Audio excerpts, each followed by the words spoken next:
Welcome to Job Tales, the show where we find out about various professions from around the world. Each week I speak to a different guest whose job will spark your interest. With me today is Julien Martinson, aviation enthusiast who has had quite a diversified career with a common thread, his passion for aviation.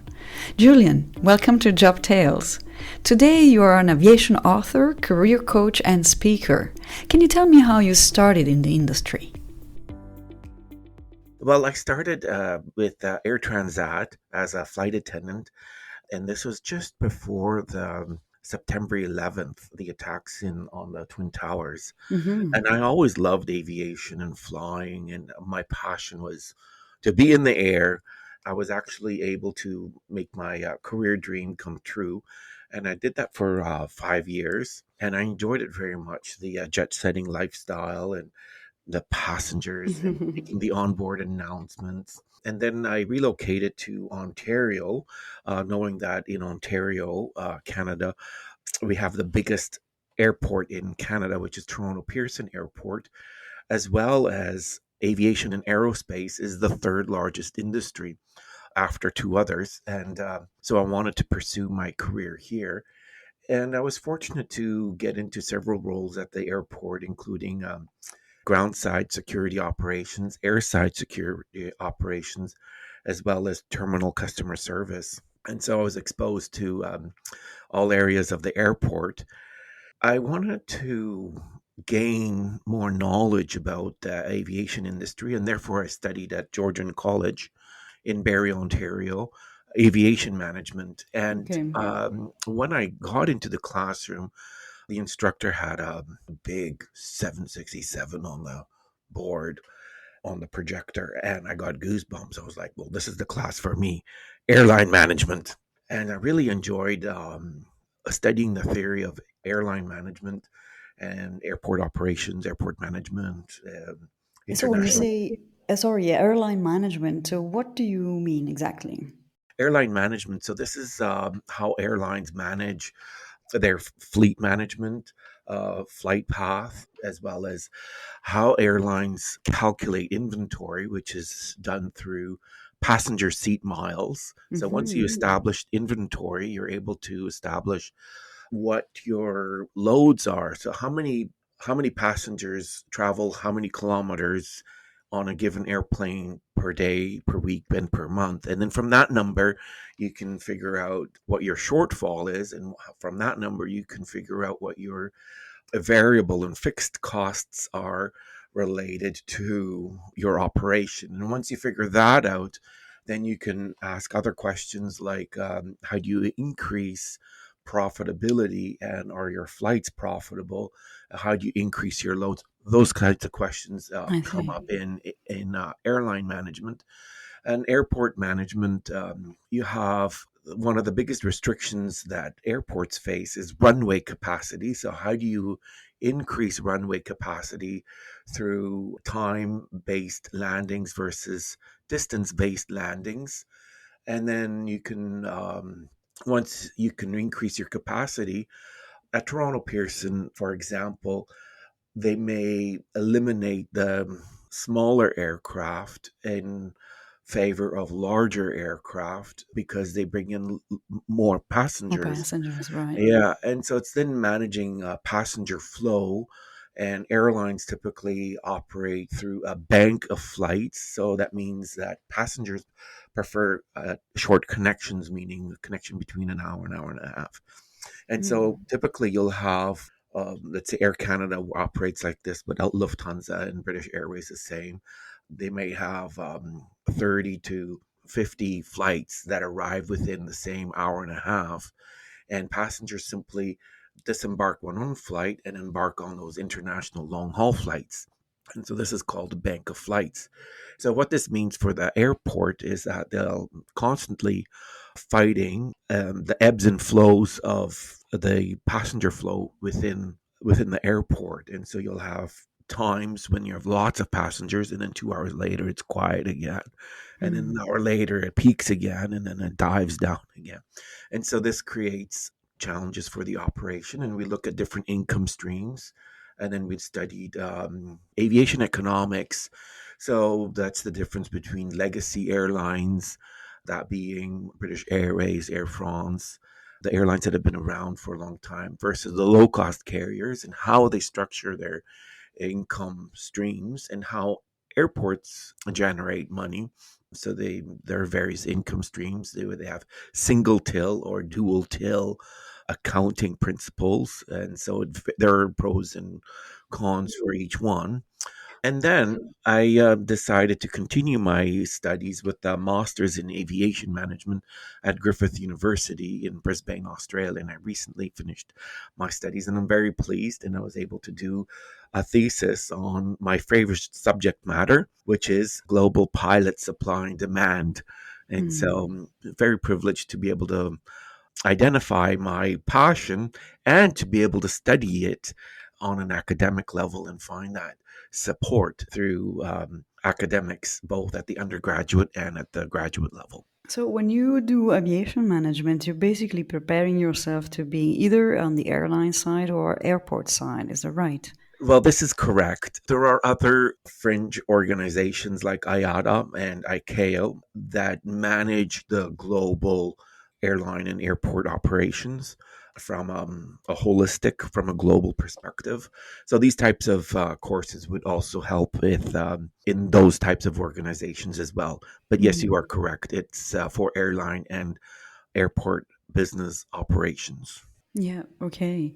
So you did a few years a flight attendant, then you studied, and then you decided also to, gear towards coaching, and you wrote a book about, if I understand correctly, also the importance of manpower in the aviation industry, right? Well, this is true. So, what I figured from the conclusion of the thesis was that why are some countries having facing a pilot shortage, and how does that affect the industry, and which airlines are immune to the pilot shortage, and of course the bigger ones, the bigger airlines that can offer better schedules and higher pay will not have a problem attracting pilot workforce.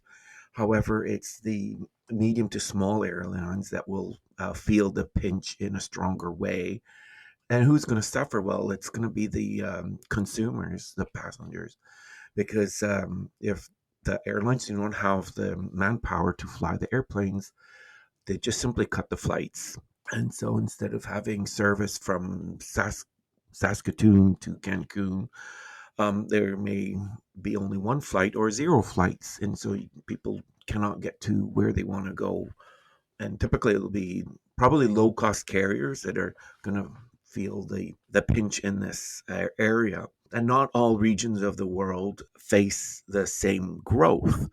So the countries that are facing the highest growth are going to be India and China and Hmm. Brazil. And so, if they want to have more manpower, they simply create a better work life balance or a better pay, and pilots will just go over there and work. And so, this creates all kinds of interesting dynamics between favoring foreign pilots over the local pilots, and it may create some tension in the ranks, which is always interesting. But it's not only pilots that the industry needs. I They was also gonna need say. aircraft engineers, which includes avionics, aircraft electrical systems, and aircraft design, as well as aviation management. So this is airport airline managers, both on cargo areas and passenger areas, flight scheduling. And the final career that is always in demand is air traffic control, which is managed by each country independently. There are Hmm. some jurisdictions that outsource their air traffic control services to other jurisdictions, like Liechtenstein. I believe they get their air traffic control managed by Switzerland. So there's a couple of exceptions. Remotely, right? Yeah, Yeah. there's a couple of exceptions there. There's also like a whole new universe coming up with the eVTOLs, vertical takeoff and landing, the passenger drones, cargo drones, and the new reality coming up. So there's definitely going to be more need of careers that are related to aviation. So, for someone who is listening today and wants to enter the industry, do you say it's a good news that there is enough jobs out there? Oh, yes, there's plenty of work. However, the good work, they do require education. So you have to come with at least 2 years or 4 years of college or university to enter various fields. Aviation is growing and we're well past the pandemic. So the industry has recovered significantly. Recently at the Paris Air Show, it was announced that Indigo Airlines would be purchasing 500 Airbus long range. So this is a real a game changer for the industry because 500 aircraft, not only is it the largest single aircraft purchase, but those aircraft can fly long distance Hmm. on a single aisle. And so it creates the ability to move passengers between medium sized airports directly. So, for example, you could fly from Victoria, British Columbia to Nice, France, without having to transfer through a hub like Toronto or Charles de Gaulle, which is a game changer for passengers. And Indigo Airlines is that confident. There is a need for India, for example. India faces the highest propensity to travel. Hmm. So this is going to be very challenging because as they take over a larger section of the aviation market share, the rest of the industry will have to adapt to their social norms for travel. Currently, the social norms on air travel is based on Western culture. However, as the developing countries gain a greater market share, it's going to challenge, and the industry is going to have to adapt to different cultures in the industry. Where do you see the most, challenge in the near future, let's say in the next, 10, 20 years? So I think the biggest challenge is going to be the increase in passenger volume. So we're going to see the biggest challenges in airport hubs. So many of the hubs are already at capacity. So Hmm. there's very little room for the mega airports to grow.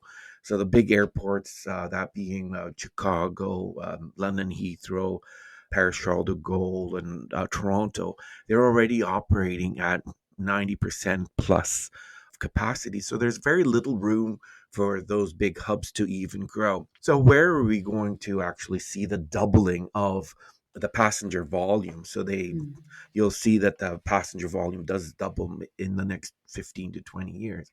How are you going to accommodate this increase in passenger volume? And the solution there lies in the medium-sized airports.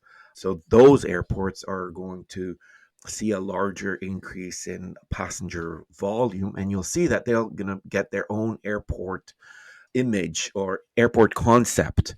So that means that even though they are a medium-sized airport, you'll function and look like a large airport with your own image, concept, color scheme, environmental issues, wildlife issues, and they'll operate like a big airport, having transportation, hotel accommodations, all these kinds of facilities I that see.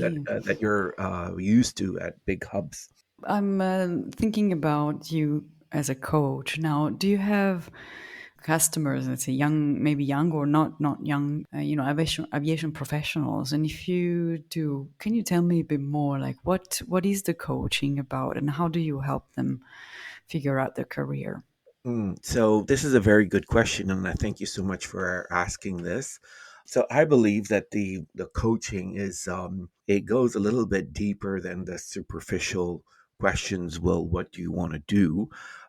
So I've set up 6 day coaching period. Each day represents an hour of consultation. And so through that process, the first day we explore your strengths, what your visions are, where you want to go in your career.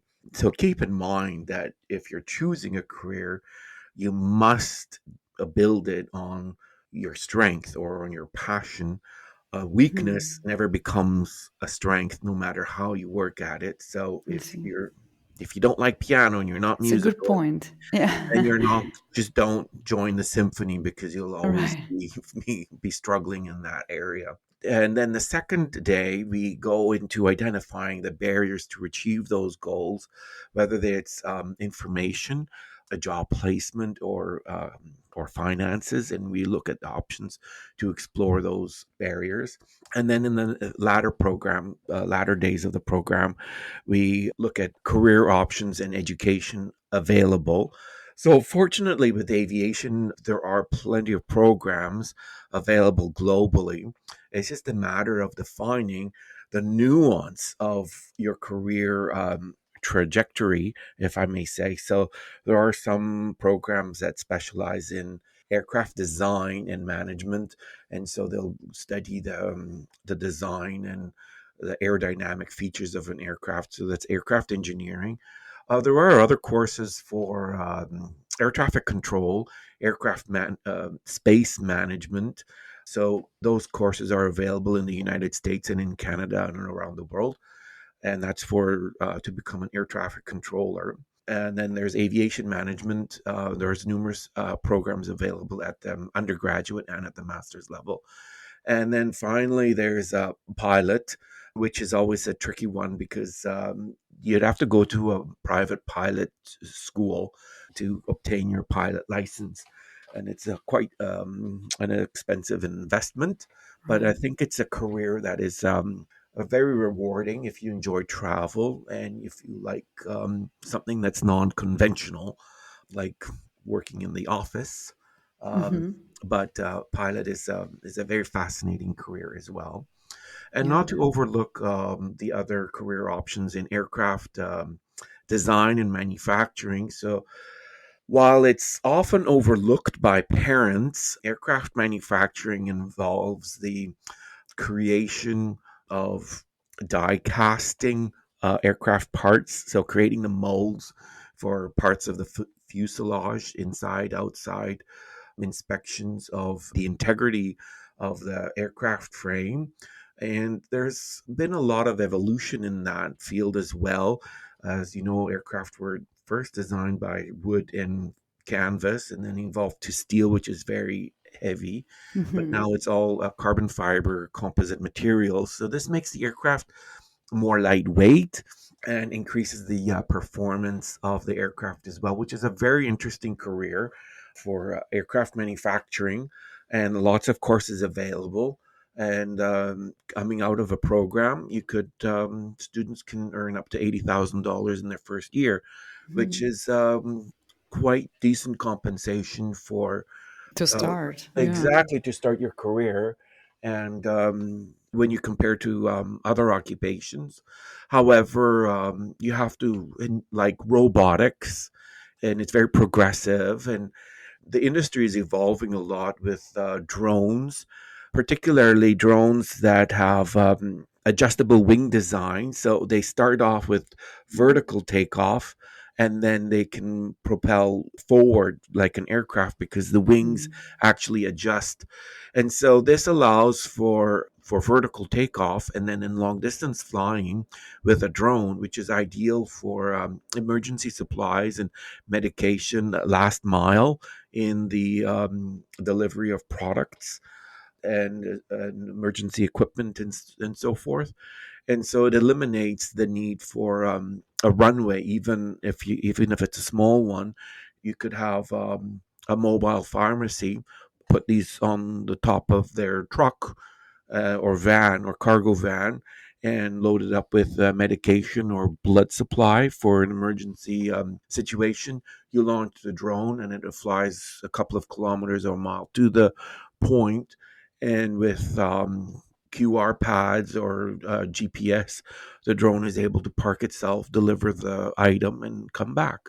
And so this is going to be a game changer as well for pilots that want to pilot drones. So you're not in the Hmm. aircraft, you're manipulating the aircraft from the ground. So there's lots of opportunities in that. And it's going to be very interesting to see.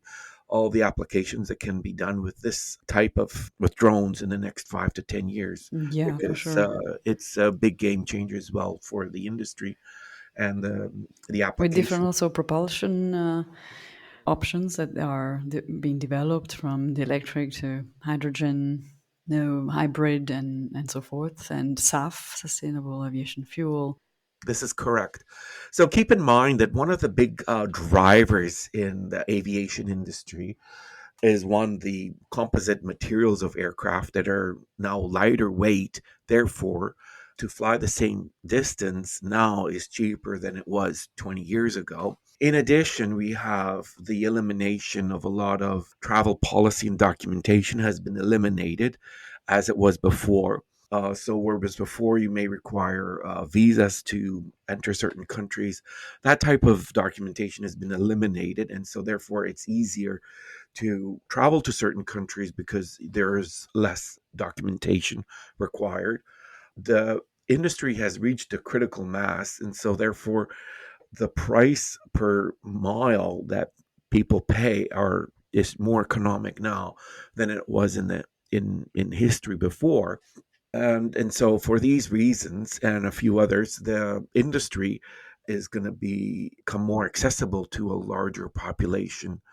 And I actually, sorry, I have a question, because as I hear you speak, there seems to be quite some specific jobs, very specialized. Now, is the aviation industry one that encourages, or let's say accepts, diversity in one's curriculum, or is it better? Would you suggest that someone sticks to one job and then becomes specialized at that job? I think the industry can go both ways. There are some careers where there's some diversity included, and I'm not talking about gender or multicultural diversity, not that type, Hmm.